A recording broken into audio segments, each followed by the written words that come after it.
What's going on, everybody? UFC 319 Du Plessis vs. Chimaev is happening this Saturday. It is Thursday, and it's time for me to go through my predictions and picks for every fight on the main card. We finally made it, guys. We trudged through those 2 Apex weeks. We're finally to a pay-per-view. We're finally to what we've all been waiting for, the goofiest fight of the century. Let's get right into the first fight on the main card. Nice. All right, it is indeed a pay-per-view, so I have the UFC 5 fight pick section pulled up. Make it nice and easy. Make it so I can put my predictions right up on the screen. First fight that we're going to be talking about is Kai Asakura versus Tim Elliott. Tim Elliott has not fought in quite a long time. The last time we saw him in the octagon was back in 2023 when he subbed Sumadwarji. 2 years out of the octagon is quite a long time, and it's hard for me to have high hopes for somebody who spent that long out of the octagon. He had a very active 2023. He submitted Sumadwarji. He lost to Maman Makayev by submission, and then he beat somebody else. I think he was 2-1 in 2023. Tim Elliott's not bad. He has very underrated grappling. I think he's not a bad fighter at all. He's able to sometimes pull off these victories. He has some underrated wins if you go back in his resume. If you go back to just 2022, he has a win over Tagir Ulanbekov, and if you go way back, he has. Actually, no, he didn't win anything. He fought top-level fighters, and he lost to all of them. He lost to Brandon Royval. He lost to Demetrius Johnson way back in the day, surprisingly enough. Although he is the vet here, and he has a lot more experience at the top level compared to Kai Asakura, I'm going to have to go with Kai Asakura. I think Kai Asakura's got clearly has the striking advantage, clearly has the power advantage. I don't think Tim Elliott's going to be able to hurt Asakura on the feet at all. I don't think that he's going to be able to take him down. I think Pantoja's on a different level. He was able to take Asakura down and submit him pretty easily, but that was a championship fight in his debut coming from a different promotion, which they keep doing for some reason. We'll get to the co-main event, but yeah, I think Tim Elliott's pretty durable. I think that he'll be able to get through to the third round, but I don't think that he's going to have much success against Kai Asakura. I think it'll be a 29-28. I see Tim Elliott potentially getting him down and maybe scraping by, getting one round by controlling Kai against the fence, or maybe trying to get him to the ground and trying to get some control there. But I don't see Tim Elliott having absolutely anything for Kai Asakura on the feet. I think Asakura is going to be hurting him left and right. There's going to be a lot of big moments where like, oh, that's a big shot from Kai, because he was throwing those insane explosive jump knees in the Pantoja fight. Low IQ in that fight, but it just shows his athleticism. So I think it's definitely in there, and it's definitely possible that he could get the finish over Elliott, but I don't really see it happening. Elliott's pretty durable. He's a vet. I think he knows what he has to do to stay in there. Am I going to pick this for a decision? I pick a lot of decisions. I think Asakura is going to get the decision over Tim Elliott. I think it's going to be a decision. So that's what we're going to go with. We're going to go with Kai Asakura by decision. Fight of the night? No, I don't believe that'll be fight of the night. Yeah, and I'll put the odds up and everything like I usually do. It's a little bit different setup. I have to figure that out in editing. Shout out me in editing right now. But yeah, that's going to be the pick. Not sweating this one super much. I'm pretty sure Asakura is going to get it done. It's more if it'll be a decision or a finish, and I'm taking that it'll be a decision. On to the next fight. All right, the next fight we're going to be talking about is Jared Cannonier versus Michael Venom Page. I don't have to think too hard about this one. I think a lot of people are on the fence or having to decide pretty heavily or think about this quite thoroughly to pick the winner, but I'm pretty confident MVP is going to be able to get this done. I think stylistically, Jared's kind of a sit back, pick his shots type of fighter, unless he's fighting Marvin Vettori. In that case, he just goes forward and beats the crap out of him. But usually he's sort of a sit back and kind of find his shots fighter. If you bring it to him, he's very good at engaging in that way, but I don't see, he's not somebody who go out of his way to engage and make it a brawl, which is what he would have to do to be MVP. I think if you're going to sit back and try to play that technical game with MVP, you're going to lose every time. Jared Cannonier's not an offensive wrestler in the slightest. He never really brings that out, at least in recent times in the top level at middleweight that he's been fighting at. He's not really bringing out offensive wrestling. He's not really going into brawl, which you'd have to make it ugly to be MVP. When this fight was announced, even way back when it was announced, and just when I've been thinking about it lately, I just imagine Jared Cannonier sitting there with his guard, looking to find his shots, and MVP just bouncing in and out at range and able to pick apart Jared Cannonier. I don't see a finish happening for MVP. I don't see that happening. I think that MVP is just going to play the technical game, not take any risks, bouncing in and out, jabs, kicks, strikes to the body. He's just going to mix it all up and he's going to have a field day facing Jared Cannonier. I think there may be moments where Jared goes for it, trying to counter MVP, and he's just going to miss. I don't think that Jared's going to land very many strikes on MVP in this fight. I think MVP's probably going to dance around, win this fight by decision, and not really have any marks on him. I think this is probably going to be a very one-sided affair, and maybe Jared Cannonier won't even have very many marks on him. I know MVP has finishing capability, but not really at the level that he's at currently. He has no finishes in the UFC. He's getting the decision wins, and if you're not finishing guys like Kevin Holland, then you're not finishing Jared Cannonier, in my opinion. So, yeah, pretty simple there. I think I laid it all out. Yeah, I'm going to go with MVP by decision, and I'm pretty confident on this one. If I was going to pick a lock for the card, this would probably be my lock. I'm pretty confident that MVP is going to be able to get this done over Jared Cannonier by decision. Will I think it'd be fight of the night? No. I think this will be something that people are going to call a boring fight. I think there's going to be a lot of time where nothing's really happening, where MVP is just staying at range and Jared Cannonier is just kind of waiting. And then MVP is going to dart in like, oh, maybe, oh, okay. And back to bouncing around. MVP landed a straight right on Jared Cannonier, and that was it, and he didn't react. That's what I think is going to happen. Very confident in that pick. Let's go on to one of my favorite fights on this card. Let's go on to the next fight. The next fight that we're going to be talking about is Jeff Neal versus Carlos Prates. But before I get to talking about this fight, there's something I'm missing, and I just wouldn't feel right without it when we're talking about Carlos Prates.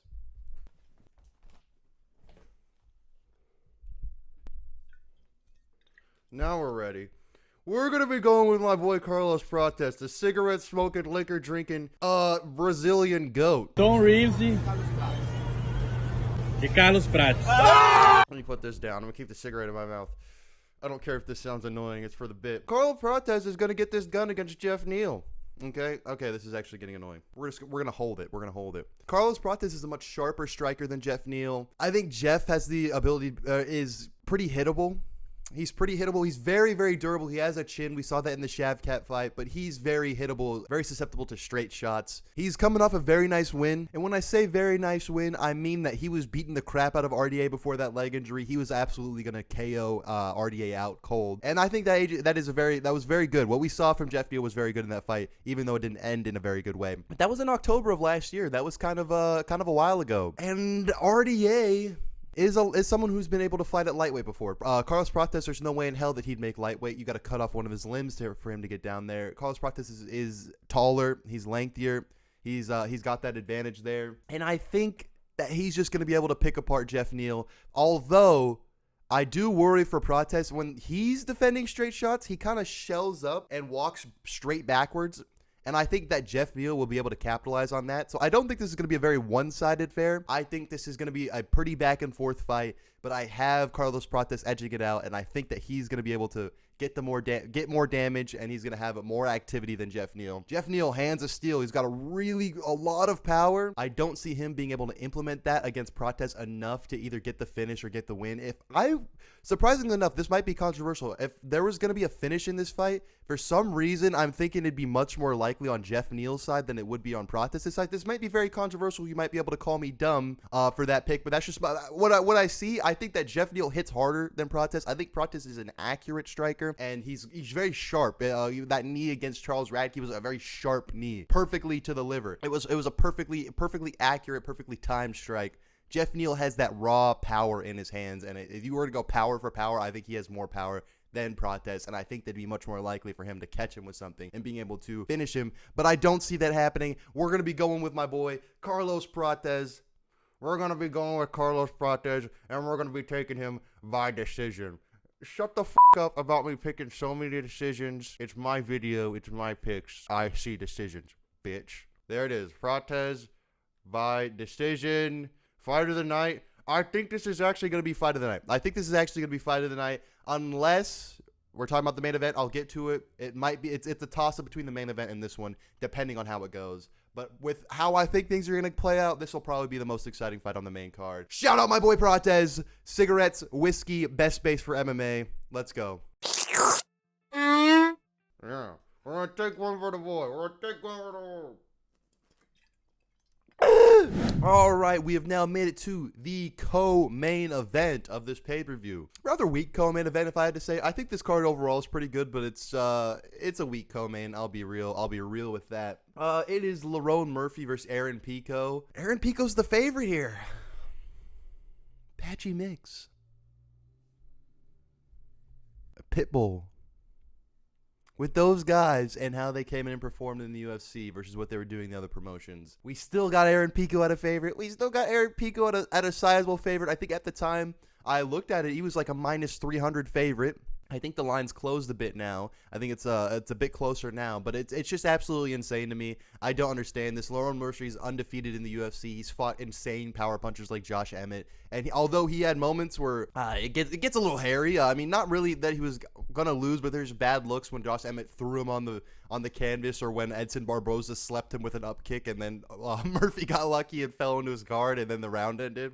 But he's winning those fights. He's getting the wins, and he's undefeated, and he's getting decision wins, and he's beating the top level opponents. And everyone, okay, this is a take that's pissing me off on Twitter. Everyone's saying like, oh, you're just picking him because he's undefeated and Aaron Pico's up from a different promotion. Yes, and stylistically, Aaron Pico has to sleep him. He has. It's just, are you saying that he could beat him to a decision with his world-class wrestling? He has good wrestling, no, but when he's implementing in fights, it seems like he's kind of just overpowering and muscling them. I mean, it's good wrestling, but that's not the most impressive wrestling we've ever seen, and it's confusing to me that why I'm being called casual on Twitter for picking Lerone Murphy to get this done. Are we really saying that Aaron Pico's wins and his knockouts, they're very nice knockouts? He has insane power. He's very, very strong, a clear strength difference from all of his opponents, and insane power. Those raw gifts, they're talents rather than skill, is going to beat Lerone Murphy's skill at the top level. He's shown us consistently that he has the skill to win at the top level, to win in the UFC.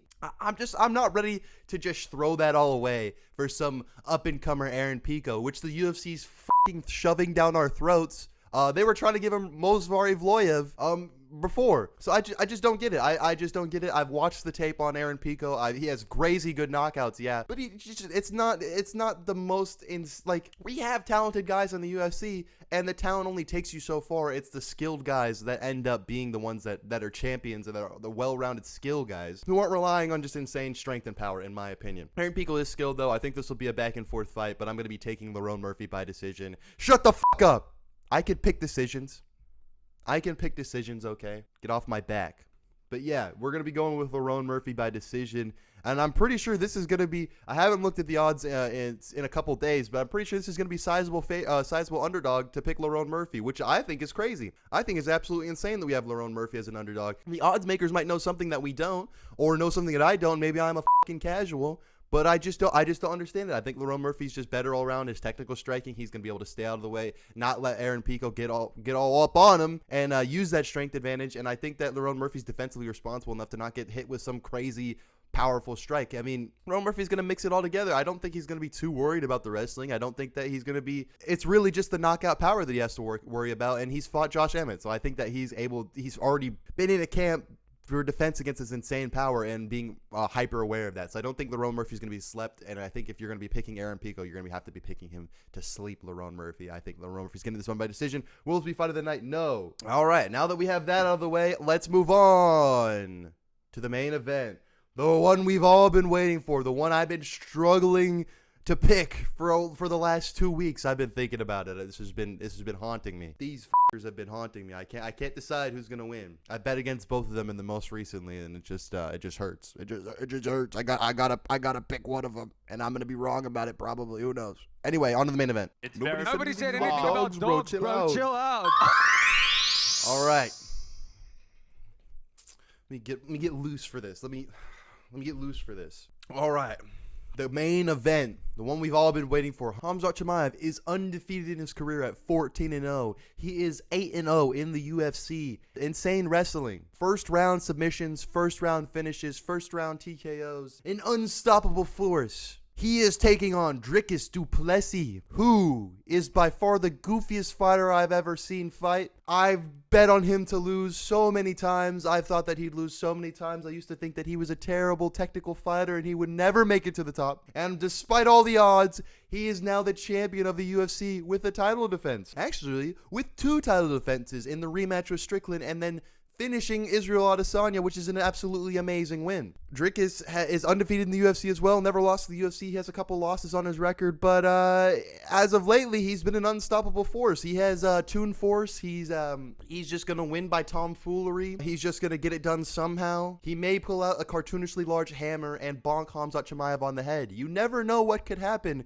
in a Dricus Du Plessis fight. After toiling with this fight for a very long time, I have come to two outcomes. There are only 2 outcomes in this fight that I see. There are only 2 outcomes, and here they are. An early finish by Khamzat Chimaev or a late finish by Dricus Du Plessis. Those are the only 2 outcomes. I've thought about it. We've all thought about this. I'm pretty sure that's not very controversial to say. Not a very hot take that it's either Khamzat Chimaev round 1 or Dricus Du Plessis in the late rounds. That's I think that's pretty common knowledge at this point if you know ball, if you know gloves like we know gloves. But it came down to which of those is more likely, and I have decided. Drum roll, please. Khamzat Chimaev is probably submitting him round 1, and this is my reasoning for it. Dricus Du Plessis, unstoppable force, right? Great wrestling. I mean, good wrestling. I mean, in his last fight, great wrestling. Able to take Israel Adesanya down by his ankle so far away. Very strange takedowns in the Israel Adesanya fight. Powerful hands. His striking is unorthodox, but it fucking works. We can't deny it anymore. He's undeniable. His striking it works. But he's not super technically defensively responsible on the ground. He's not super technically good on the ground or technically good anywhere. He just is like a brawler. I mean, he goes out there, he kind of overpowers people and weathers the storms and has enough power and wrestling know-how to get these finishes that he's been getting. And it's just it's just so frustrating to watch. But there's just moments that I can't in his career that I just can't look back on where he falls over himself and he gets up, gives up his back, gives up mount to Derek Brunson. It's just some strange things. I know it's Khamzat, it's different. He's gotten better since then, which is absolutely true. He's gotten a lot better. But even in the Israel Adesanya fight, there's moments where he's falling over himself and he's just goofy. He's goofy. That's really what happens. But I think in round 1, if we have even an ounce of that goofiness, even an ounce of that moment where he's giving up a dominant position or he's falling over himself or he's overthrowing, Khamzat's just going to take advantage and be able to find that finish. I think he's going to submit him or TKO him round 1. And I've bet against Dricus so much. I thought he's going to lose so much. I never thought he was going to win. After watching him fight Derek Brunson,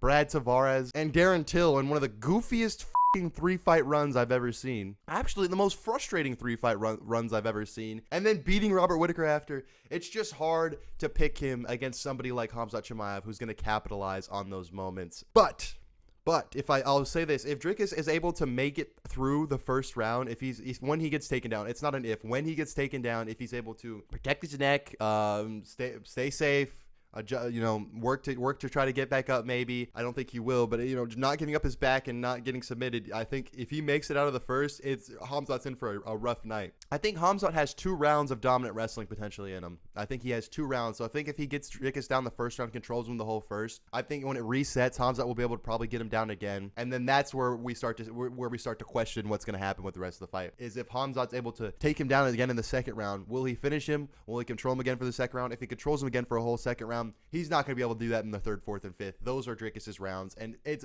all, to me, can Dricus make it to those rounds? And if he does, he will 100% get the win. I see Dricus maybe getting a body shot TKO. Maybe he's going to hurt Khamzat bad and then just rain down punches on him. I just see him being able to TKO Khamzat in the later rounds. So I'd say it's like a 70-30. 60-40 odds. 60% Khamzat's going to submit him round 1. 40% Dricus is going to finish him in the late rounds. The odds are pretty closer, a lot closer on this fight. I think a lot of people have gained a lot more respect for Dricus Du Plessis, which is absolutely warranted. I was one of the biggest haters of Dricus now, and he's kind of grown on me. He's doing an interview where he says, he may win by falling piano. He may bring out a clone.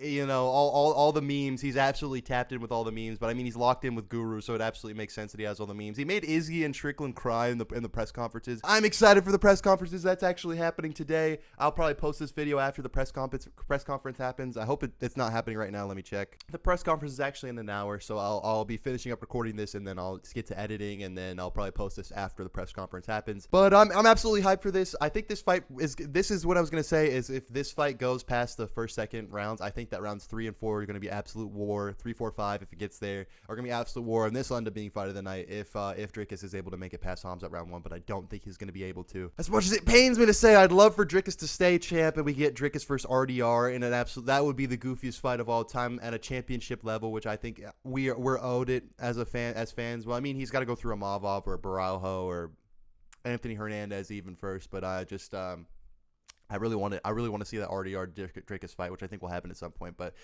I think I can't deny Khamzat anymore. He's really, really, really good, and if he gets through Dricus round 1, then I don't see anyone else beating him. So I think this is going to be the start of the Khamzat reign, the Khamzat era at middleweight. As much as Dricus has grown on me, but yeah, that's the pick. Khamzat Chimaev round 1 submission. Let's go ahead and lock it in. I don't think there's going to be very good odds on this. I think this is probably the favorite outcome. Round 1 submission fight of the night. No. All right, those are the picks, guys. I'm so hyped for this weekend. Make sure you check out my live fight companion either on Twitch or YouTube. I'll be live on both, as I am every week. And watch out on Monday for the reaction to all the events on Monday. That's when I go through, break down all the results, break down what happened with my picks, how accurate I was. Last week I was a fucking wizard and got the round 4 fluffy submission. I don't want to pat myself on the back too hard there, but it was absolutely goated pick last week. So let's see if I can go 2 for 2 on main event pick. But yeah, guys, I'm super excited for this event. I think everyone else should be too. Go ahead and like and subscribe if you enjoyed the video, and then I will see you all this Saturday. It's really going down this Saturday. I'll see you all Saturday. Peace.